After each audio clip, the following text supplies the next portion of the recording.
Quantas almas se revelam no caminho que se segue, quanta alegria em tantos lábios que pedem,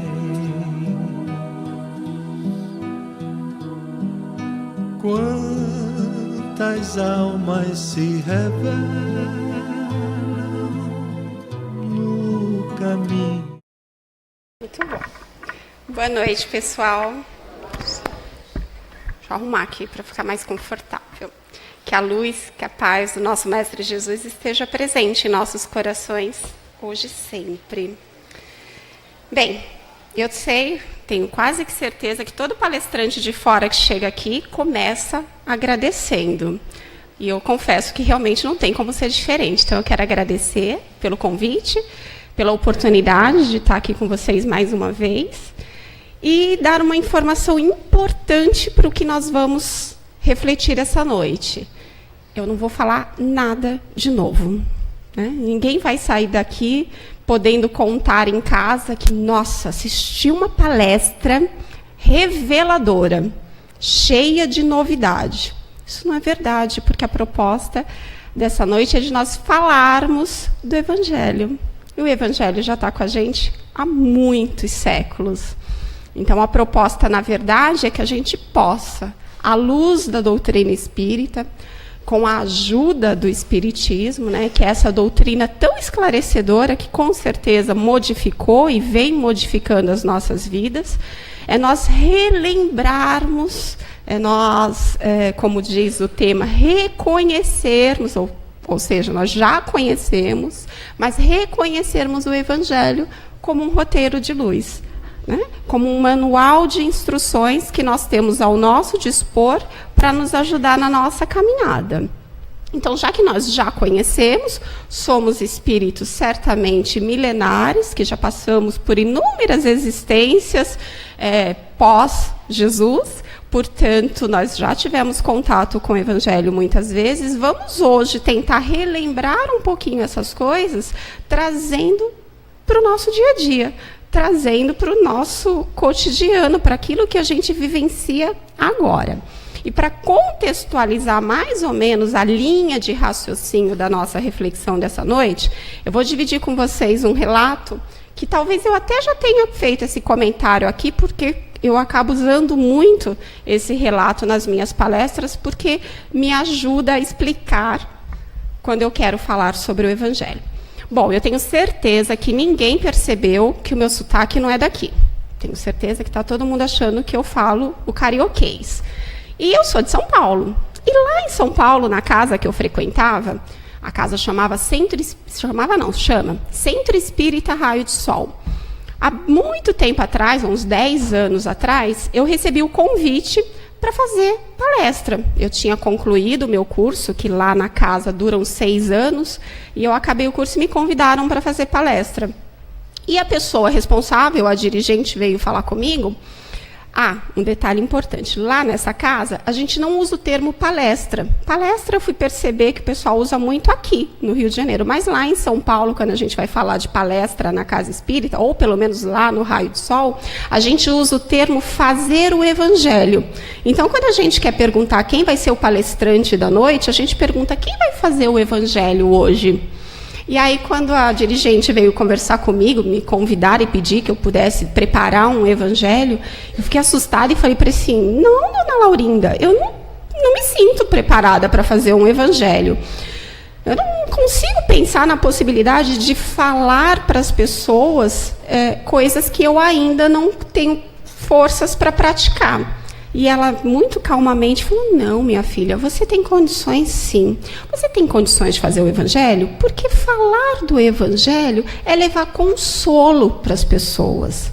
Falar do Evangelho é dar esperança àquela pessoa que chega à casa espírita carente, né, de afeto, carente de acolhimento. Então, basta isso. Prepare o seu tema pensando em acolher, em dar esperança às pessoas. E eu pensei comigo, isso não vai dar certo. Mas ok, vamos lá. eu aceito o desafio. O problema, gente, é que de lá para cá, desde a minha primeira palestra, ou desde o meu primeiro evangelho, tudo que eu menos consegui foi consolar. Porque todas as vezes que eu paro para preparar um estudo baseado no evangelho, eu penso, caracas, a gente já sabe disso há tanto tempo e não coloca em prática. Então, o que a gente está precisando não é de consolo, não é de ninguém abraçando e passando a mão na cabecinha, não. É de alguém puxando a nossa orelha. Né? O que a gente precisa levar é puxão de orelha, porque o conhecimento, de verdade, nós já temos. O que nos falta, né, é a prática. Vamos fazer, eu pensei nisso agora, hein, gente? Não estava no planejamento, não. Mas eu vou fazer um teste aqui para saber o quanto que nós já conhecemos o Evangelho. O primeiro mandamento de Jesus é amar a Deus sobre todas as coisas. O segundo é amar o próximo como a ti mesmo. Jesus nos ensinou a perdoar 70 vezes 7 vezes. Jesus disse para nós fazermos ao próximo somente o que gostaríamos que o próximo viu. Se a gente adentrar a conhecimentos do Evangelho, a gente vai perceber que a gente já sabe. Agora, estamos colocando em prática? Então, é exatamente isso que nós vamos tentar falar essa noite. Porque realmente não dá mais para a gente ficar acomodado. A gente precisa se mexer. A gente precisa levar esse puxão de orelhas. A gente precisa tomar as rédeas da nossa evolução espiritual. Nós precisamos assumir a nossa parcela de responsabilidade nesse progresso que nós somos destinados. Né? Nós não estamos destinados a progredir e alcançar a perfeição. Estamos, e a responsabilidade é totalmente nossa. Então, está na hora da gente assumir este papel. E nós aqui abraçamos a doutrina espírita, ou ela nos abraçou, não sei bem. Mas nós abraçamos uma doutrina que é uma doutrina de responsabilidade. A doutrina espírita nos dá responsabilidade sobre as nossas escolhas. Nos dá ou nos mostra a nossa responsabilidade. É uma doutrina de responsabilidade individual e coletiva. Então, nós temos uma responsabilidade quanto à nossa evolução pessoal, mas nós também temos responsabilidade na evolução social como um todo, né? Como uma sociedade que nós somos. Então, ela faz com que a gente saia daquele papel de vítima. A doutrina nos esclarece que nós não somos vítimas de nada, que nenhum problema, que nenhuma dificuldade veio sem uma razão. Então, é uma doutrina que faz com que a gente assuma a postura de, se estou passando por este momento difícil, significa que este momento difícil é importante para o meu crescimento espiritual. E fazendo isso, ela faz com que a gente perceba, né, que nós temos que sair do comodismo. Então, o Espiritismo vai, de fato, nos ajudar no nosso progresso espiritual quanto humanidade, fazendo com que a gente realmente assuma, faça cumprir, né, com todos os compromissos que nós assumimos lá na espiritualidade antes de vir. Isso porque o Espiritismo nos auxilia, né, no combate ao materialismo, ao imediatismo, faz com que a gente deixe de olhar a vida como se a vida fosse somente o agora. A doutrina espírita nos mostra que somos espíritos imortais, que nós temos a eternidade pela frente. E se eu tenho a eternidade pela frente, eu não preciso viver tudo no agora. Né? Eu tenho que lembrar que tudo que eu vivencio agora reflete no meu amanhã. O nosso hoje é a construção do nosso amanhã. Então, a doutrina faz com que a gente pare, repense os nossos valores, faz com que a gente realmente perceba que cada passo nosso rumo à perfeição que nós somos destinados, depende muito da nossa vontade, do nosso desejo de combater as nossas más tendências, de combater aquilo que não está legal em nós. Então, nós vamos alcançar a perfeição, sim, isso é fato, mas o quão rápido nós vamos atingir vai depender individualmente do esforço que cada um de nós vamos fazer, do quanto nós estamos comprometidos em nos melhorar, em combater em nós as nossas más tendências. Inclusive, no Livro dos Espíritos, tem a questão 909, que Kardec perguntou assim: o homem poderia sempre vencer suas más tendências pelos seus esforços? E os espíritos responderam que sim, né? Poderia, e algumas vezes por fracos esforços. E é a vontade que lhe falta. Quão poucos dentre vós fazem esforços.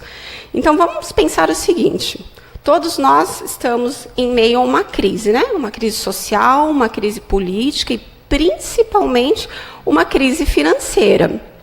E tudo isso tem feito com que a gente passe a mudar o nosso comportamento. Nós temos buscado mudança de comportamento diante de tudo que a gente está vendo.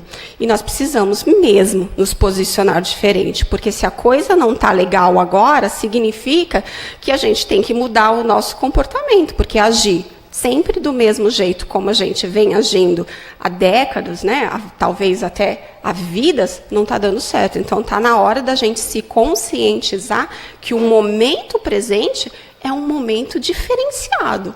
É um momento que requer a nossa atenção e a nossa parcela de envolvimento no todo. Porque nós estamos vivenciando um momento de transição planetária. Mas a gente não tem que se apavorar com isso, não. Porque, como o tema da palestra fala, nós só precisamos relembrar que nós temos o Evangelho como roteiro de luz.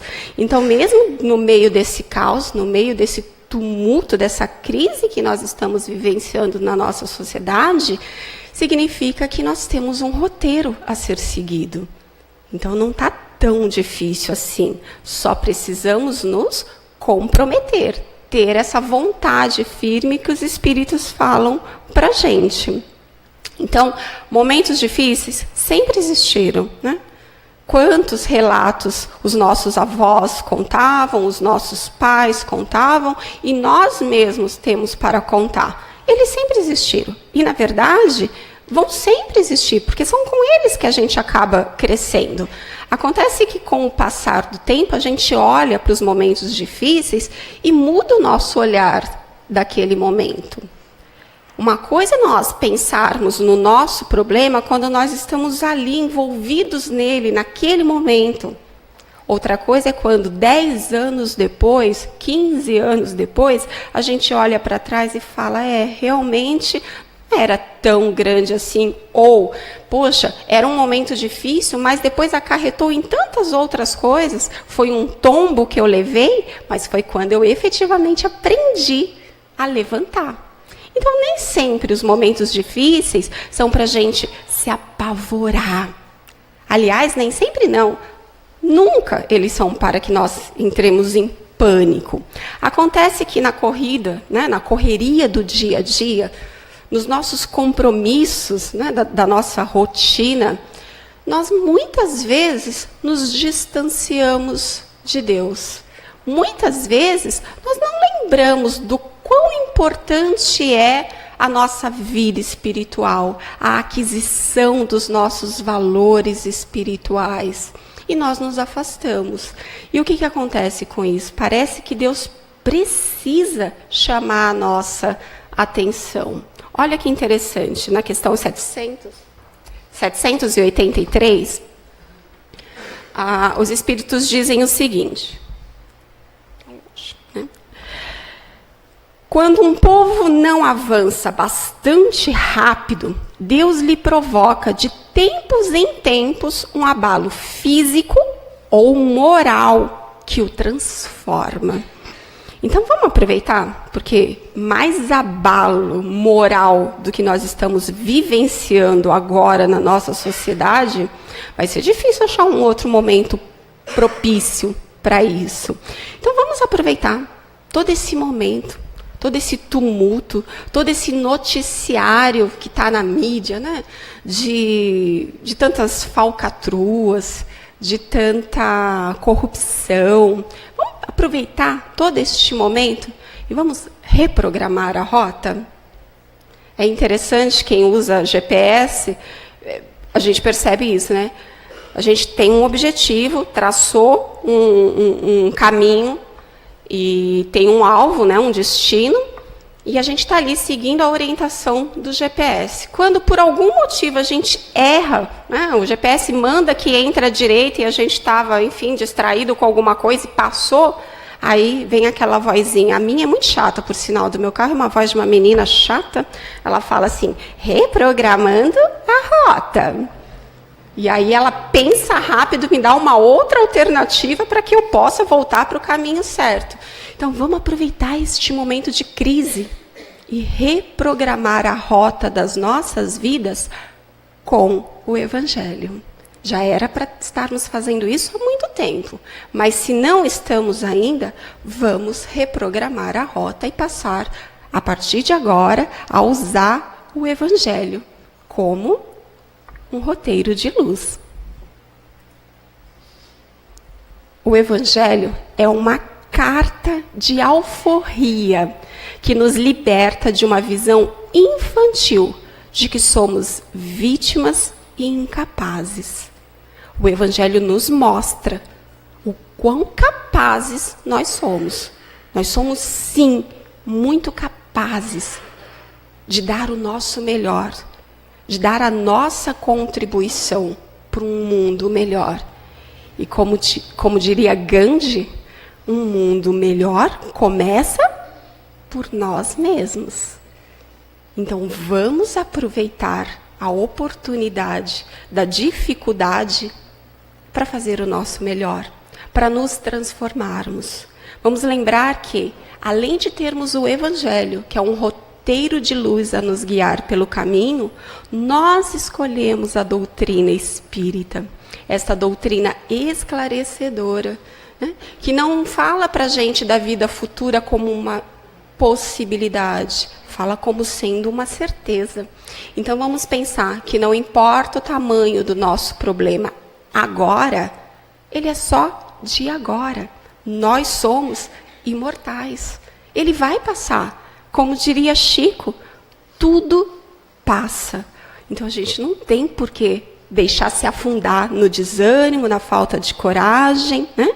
Vamos pensar que nós somos parcela deste momento de transição. Nós somos parte integrante dessa transição planetária. Então vamos começar por regenerar o nosso coração. Vamos vivenciar o Evangelho. Porque quando nós estivermos com o nosso coração regenerado, nós vamos ter condições de fazer parte integrante da transição planetária, né? De quando o nosso mundo passar a ser um mundo de regeneração. Então, a nossa contribuição pessoal é imprescindível para essa chegada, né, do mundo de regeneração. Vamos sair da teoria e vamos tentar vivenciar na prática tudo o que a gente já sabe do Evangelho. O convite de Jesus para a gente é para que a gente crie o mínimo de coerência entre o que a gente professa e o que a gente efetivamente faz. Porque é muito bonitinho entrar na casa espírita e tratar todo mundo com um sorriso. É muito bonitinho a gente aqui, né, neste campo magnético, ser espírita, ser cristão. Mas é lá fora que é a prova difícil. Então, a proposta do Cristo é que tudo isso que a gente professa aqui dentro do templo religioso, no nosso caso, de uma casa espírita, mas de qualquer outro templo religioso, é que a gente vivencie lá fora. Esse é o desafio. Então, vamos aceitar este desafio, vamos aceitar essa proposta do Cristo, vamos buscar, né, vivenciar o que estamos aprendendo. Então, toda essa abertura que eu fiz em relação à importância de reconhecermos no Evangelho um roteiro a ser seguido, eu vou exemplificar agora com alguns trechos. É uma pena, porque uma palestra jamais vai ter condições, né, de contemplar toda a riqueza do Evangelho. Mas eu escolhi alguns temas, alguns trechos do Evangelho, para que a gente possa analisar, né, na nossa rotina, no nosso dia a dia. Como é que eu posso vivenciar o Evangelho? Que parte do Evangelho se encaixa na minha vida atual? Afinal de contas, o Evangelho veio lá de trás, né? Há quantos séculos? E hoje, agora, pleno século XXI, ele deve estar meio ultrapassado. Será? Vamos tentar descobrir? Então, vamos lá. Eu escolhi o capítulo 25 para começar. Buscais e achareis. Neste capítulo tem um item, estamos falando do Evangelho segundo o Espiritismo, tá, gente? Nesse capítulo tem um item que fala: ajuda-te e o céu te ajudará.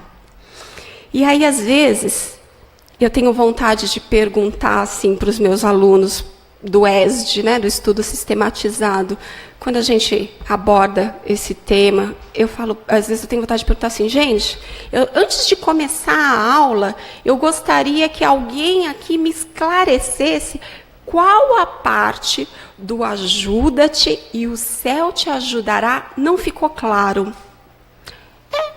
Porque a impressão que dá é que a maioria de nós lê isso e pensa, isso daí é frase que Jesus lançou quando ele pensou que eu vou ter um anjinho da guarda. Então ele deve ter pensado, o anjinho da guarda vai me ajudar em tudo. E não é isso, né? O ajuda-te e o céu te ajudará não quer dizer assim, meu irmão, você que está com o braço cruzado, continua, pode ficar, não descruza não, porque vai cair tudo no seu colo. Tudo quanto é bênçãos divinas vão cair no seu colo. Não se esforça não, que se esforçar dá fadiga. Não é isso. O ajuda-te e o céu te ajudará é um alerta. Faça a tua parte, né? Cada um de nós tem a nossa parte a realizar. Nós já aprendemos que esta não é a primeira e muito menos será a última das nossas reencarnações. Pelo contrário, temos uma jornada longa lá pela frente. E a gente veio com todo um planejamento. Fizemos um projeto de vida. Só que chegando aqui, a gente precisa executá-lo. A gente precisa fazer a nossa parte. Então, a gente precisa descruzar os braços, a gente precisa arregaçar as mangas e correr atrás, né, de tudo aquilo que é nossa responsabilidade. A maioria dos fracassos que a gente vê por aí estão relacionados à inércia, né? A falta de atitude, a pessimismo, né? A dificuldade de enxergar os problemas como eles efetivamente são, porque problema significa que precisa de uma solução. Então, realmente, se nós buscarmos para o nosso dia a dia o ajuda-te e o céu te ajudará, é um lembrete de que nós precisamos fazer a nossa parte. E que fazendo a nossa parte, nós não estaremos sozinhos, nós não seremos abandonados. Haverá sempre o amparo da espiritualidade amiga a nos intuir, a nos inspirar, a nos incentivar a fazermos o que é certo, o que é o bem. E na dúvida do que é certo, lembremos, o Evangelho é o nosso roteiro de luz. Vamos buscar no Evangelho ajuda, apoio, para que a gente possa seguir de acordo com a vontade do Mestre.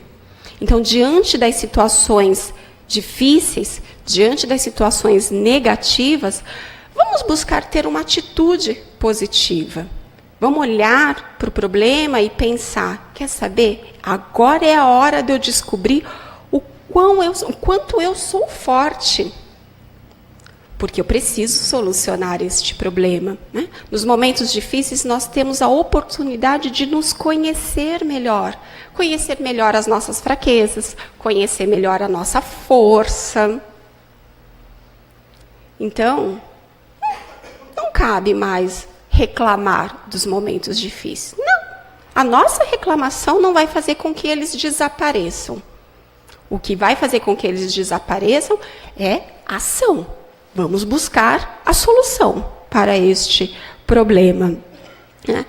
Uma outra coisa que eu gostaria de pontuar é assim, pessimismo, negativismo, sabe? Frases desanimadas não vão ajudar em muita coisa. Mas também assumir aquela postura otimista, sabe aquela postura de Poliana?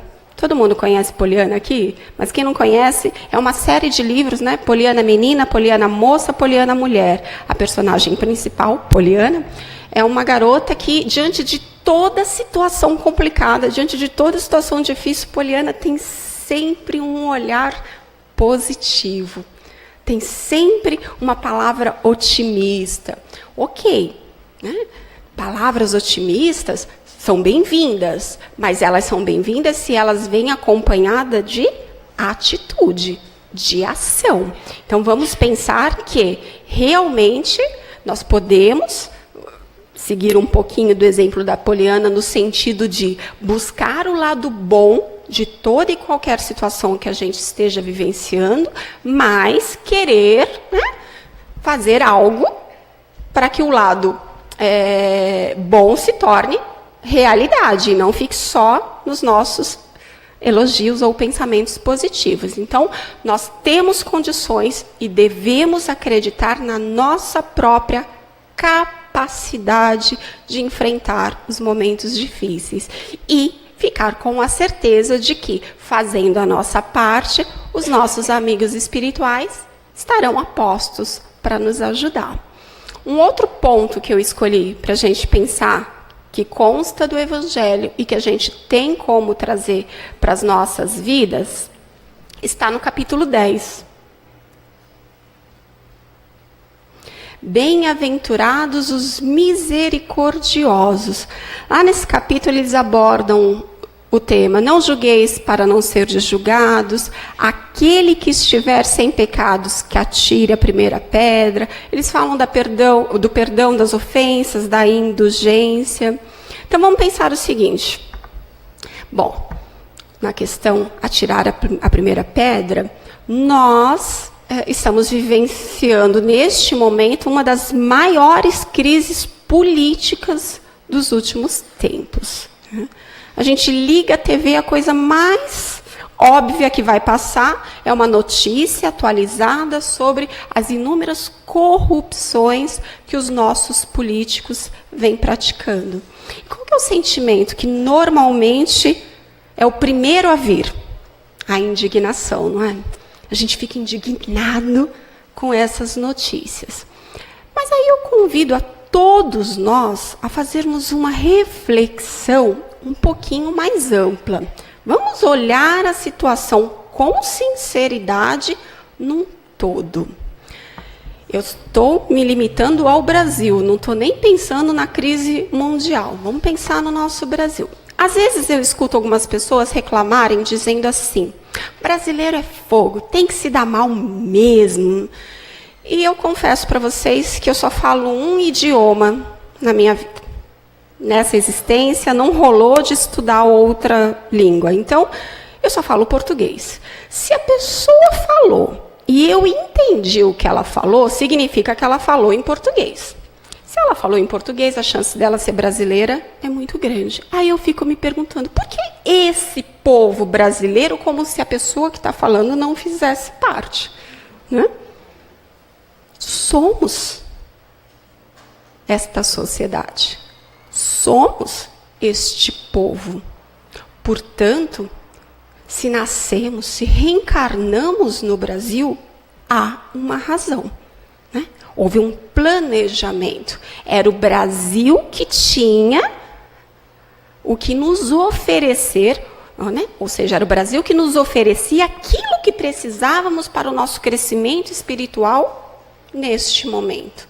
Então, não reencarnamos aqui à toa. Há um motivo para isso. Então, vamos repensar um pouquinho, né, os nossos valores. Porque talvez a gente não faça ou não tenha feito o que os nossos políticos fizeram porque a gente não estava lá. Né? Ah, não, Gleice, eu não faria isso. Eu concordo que tem muitas coisas que talvez muitos de nós não fariam. Mas muitos de nós, em algumas situações da vida, já fizemos uso de um famoso jeitinho brasileiro, né? Furar uma fila, passar num farol vermelho, farol não, aqui é sinal, num sinal vermelho, enfim, fazer uma fila dupla. Aqui no Rio de Janeiro é muito comum, e isso é contra a lei, né? Estacionar em cima da calçada. Quantas coisas, né? E olha que essa lista poderia ser gigante. Nós já não fizemos. E que não deveríamos ter feito. E que demos um jeitinho brasileiro. E que fizemos em menor proporção aquilo que os nossos políticos têm feito de forma grandiosa. Mas será que nós já paramos para pensar que para Deus, né, é Ele quem determina o peso das coisas? O nosso político lá, que está roubando muito, talvez tenha começado fazendo pequenos delitos, como muitos de nós fazemos no dia a dia. Então, que o Evangelho nos ajude a termos essa reflexão, né? Bem-aventurados os misericordiosos. Vamos ser um pouquinho mais tolerantes, um pouquinho mais indulgentes, porque já aprendemos que somos espíritos em evolução, mas que cada um de nós está num estágio desta evolução. Então, nós não podemos exigir do outro a compreensão igual à nossa. Vamos lembrar que o exemplo é a única forma de educar, de ensinar. Então, vamos nos esforçar para dar o exemplo. Se estamos cansados dessa corrupção toda, se estamos cansados do erro que o outro comete, vamos dar o exemplo e vamos fazer a nossa parte, vamos construir um mundo melhor. Nós estamos vivendo um momento, como eu já disse lá atrás, de transição planetária. É um momento que parece que a sujeira está vindo à tona. Mas é bom que essa sujeira esteja vindo à tona. Isso não sinaliza de jeito nenhum para a gente que é o fim. A sujeira vir à tona é muito valioso para a gente. Sabe por que é muito valioso? Porque significa que a limpeza está sendo feita. É aquela velha faxina. Em dia de faxina lá em casa, a gente tira tudo do lugar. A gente tira as coisas da estante porque a gente quer passar um paninho, a gente quer deixar a estante limpa para depois colocar tudo de volta de forma organizada. É essa faxina que está acontecendo na nossa sociedade. E cada um de nós precisa fazer a sua própria faxina. Melhorar aquilo que não está bacana, que não está legal, que não está de acordo com o Evangelho. Ao invés de atirar a primeira pedra, porque nenhum de nós pode fazer isso. Todos nós temos telhado de vidro. Né? Não dá para jogar pedra em ninguém. Dá sim para a gente contribuir, colaborar e fazer a nossa parte. Então vamos pensar um pouquinho que nós temos que tirar o foco do outro. Esse é um momento histórico que pede, que grita pela nossa interiorização, buscando lá dentro a nossa mudança. E para falar um pouquinho de honestidade, né, falar um pouquinho da importância de combatermos em nós, eu tenho uma historinha. Vamos combater as nossas corrupções sendo honestos nas pequenas coisas. Acompanhem comigo essa historinha que é interessante. A historinha chama A Farsa dos Três Estudantes. É uma história que 3 alunos precisariam prestar uma prova junto com a turma inteira, né, uma prova na faculdade, na segunda-feira de manhã. E eles não tinham realmente muita intenção de passar o final de semana se preparando para a prova. Então, o que eles fizeram? Rapidamente, eles bolaram um plano. Farrearam, sim, o fim de semana inteiro. Não que eles não soubessem o que ia cair na prova, mas eles não estavam a fim de ir tão cedo para a faculdade. Então, eles juntos lá pensaram o seguinte: bom, vamos abordar o professor com uma historinha. E aí eles se sujaram de graxa, de óleo, de gasolina, enfim, e chegaram na faculdade já lá pelo meio da manhã, e contaram para o professor, que já até tinha aplicado a prova para a turma, que houve um imprevisto. Professor, o senhor nem imagina o que aconteceu. Nós fomos para um casamento em outra cidade e, na volta, o senhor acredita que o carro quebrou? E não tinha nenhum mecânico por perto. A gente não teve condições de arrumar o carro, professor. E aí nós ficamos lá na maior tentativa de arrumar, de dar um jeito no problema, e nos atrasamos. Não conseguimos chegar a tempo da prova. O professor olhou para ele, super compreensivo, afinal de contas, né? Poxa, imprevistos acontecem. O professor disse para eles: não, tudo bem, não tem problema nenhum. Façamos o seguinte: na minha próxima aula com a turma, eu aplico a prova só para vocês. Então é bom porque isso vai ser só daqui a 2 dias e vocês vão ter tempo de se preparar um pouco mais. E os meninos ficaram felizes, né? Poxa, deu certo, colou. O professor acreditou. 2 dias depois, no dia da realização da prova, eles chegaram e o professor disse para eles assim: só tem um probleminha, como a prova é só para vocês 3, eu não vou ter como ficar aqui vigiando vocês. Então, vamos fazer o seguinte: eu vou colocar cada um numa sala e eu vou lá para a turma, vou dar aula normal. Depois eu recolho a prova de vocês. O monitor vai estar aí pelo lado de fora, caso vocês precisem de ajuda. Não, tudo bem, professor, sem problema. Eles tinham, de fato, estudado a matéria e estavam preparados para a prova. E aí o professor entregou a prova, colocou ela emborcada e disse assim: vocês só virem quando receberem a sinalização de que podem virar. E aí deu o sinal, acho que tinha ajudantes para fazer isso. Eu sei que cada aluno virou a sua prova e se deparou com as questões. Foi uma prova até bem simples. A turma inteira realizou uma prova com 15 questões. A deles, o professor foi compreensivo e deu 4 questões apenas. Então, a primeira questão dizia assim: quem casou com quem? Questão número 2. Que horas o carro quebrou? Questão número 3. Onde exatamente o carro quebrou? E a última, qual era a marca do carro? E aí, lá no rodapé, o professor disse: se as respostas forem idênticas, vocês estarão aprovados. Boa prova. Muito bacana. E eu, quando eu li essa história pela primeira vez, pensei: gente, que professor inocente! Ou que professor bonzinho! Aí, no final, eu me surpreendi. Falei: entendi. Moral da história. Gente, ser honesto significa escolher ser honesto. Escolher não roubar.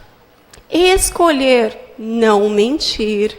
Escolher não trapacear, né? De jeito nenhum. Nem nas pequenas, nem nas médias, nem nas grandes coisas. Agora, pensa se nós passarmos a vivenciar isso. Se nós passarmos a acreditar que é isso mesmo, que está nas nossas mãos escolher não fazer o errado. Isso vai se tornar um hábito para todos nós. E nós somos exemplos para as nossas crianças e para os nossos jovens, que vão crescer achando que o normal é não fazer nada disso. Olha a responsabilidade. Olha a nossa parcela de contribuição num mundo melhor. Porque nós estaremos contribuindo com o exemplo. Nós estamos reclamando dos nossos políticos de hoje, mas os políticos de amanhã serão as nossas crianças, os nossos filhos, os nossos netos, os nossos alunos. Olha a responsabilidade que temos, então, de prepararmos políticos mais honestos lá para frente, lá para o futuro. Então, nós realmente não estamos em condições de atirar a primeira pedra. Nos cabe, sim, aprendermos a exercitar a indulgência que Jesus nos recomendou.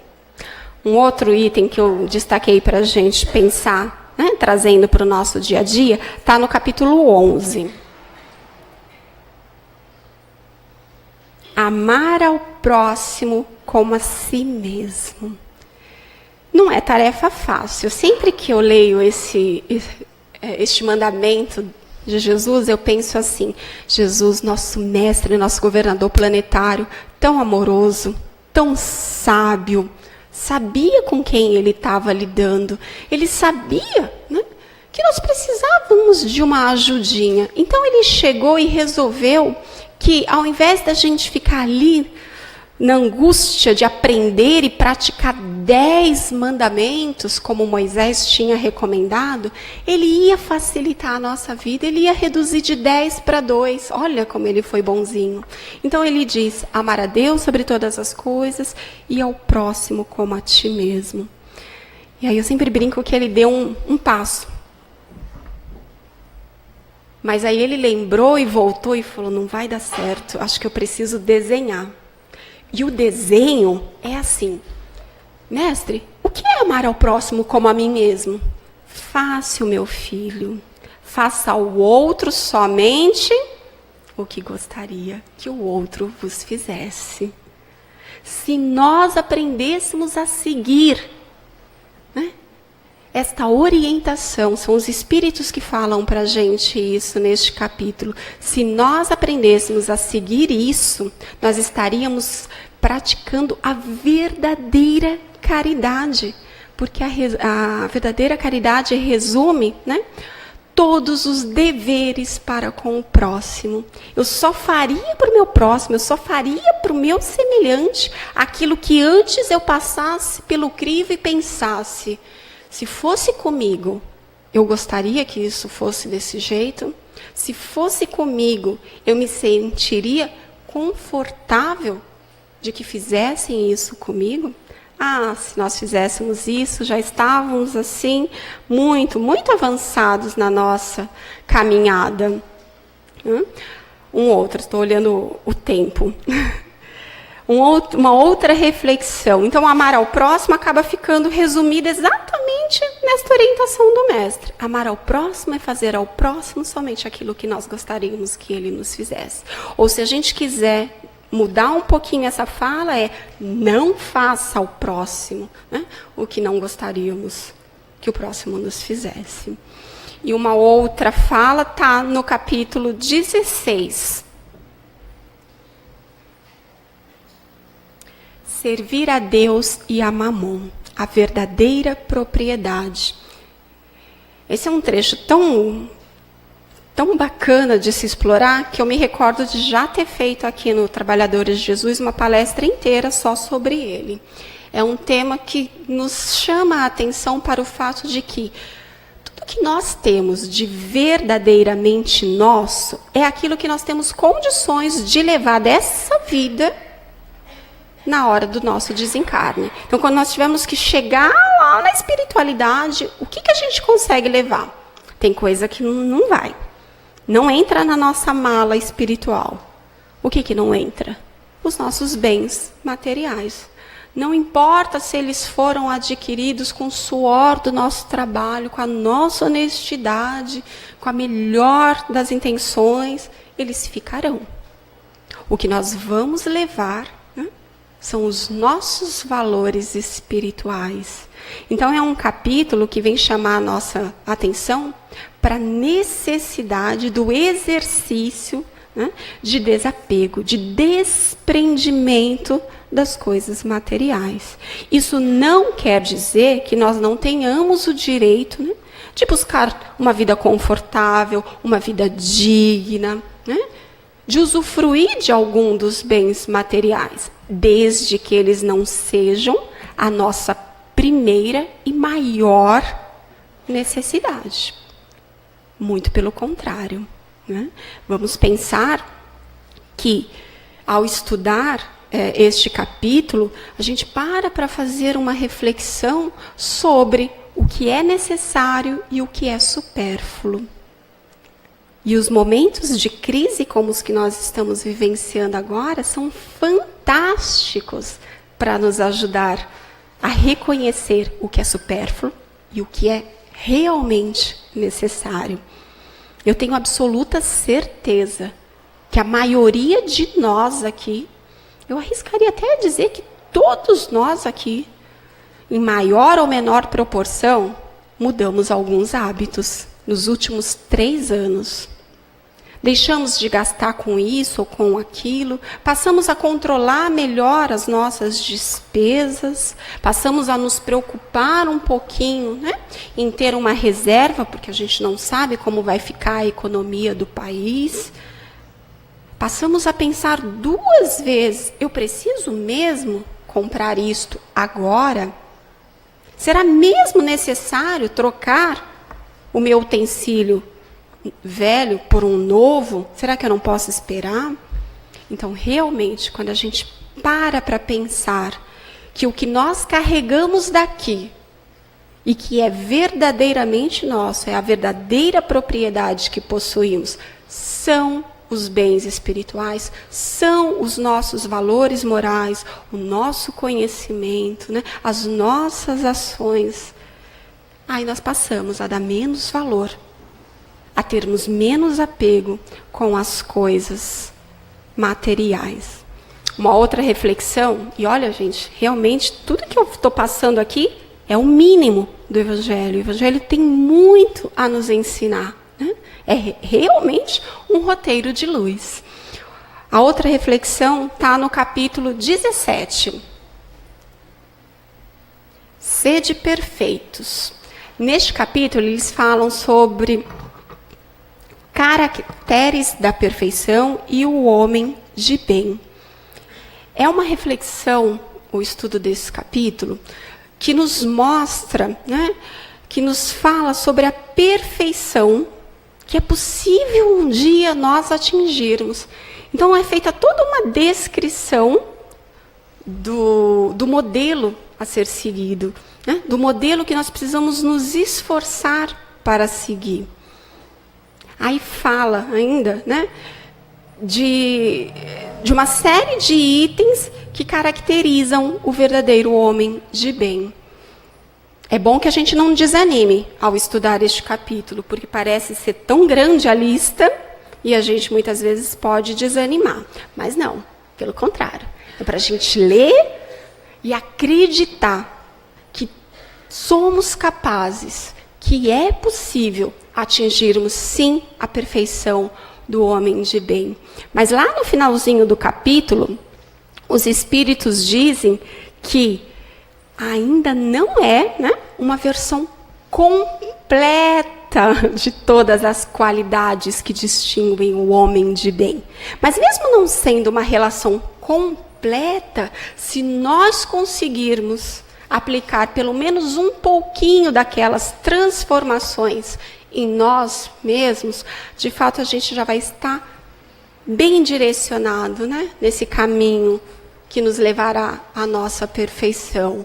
E se nós começarmos desde já a trilhar este caminho, tendo o Evangelho como roteiro, certamente nós vamos alcançar de forma melhor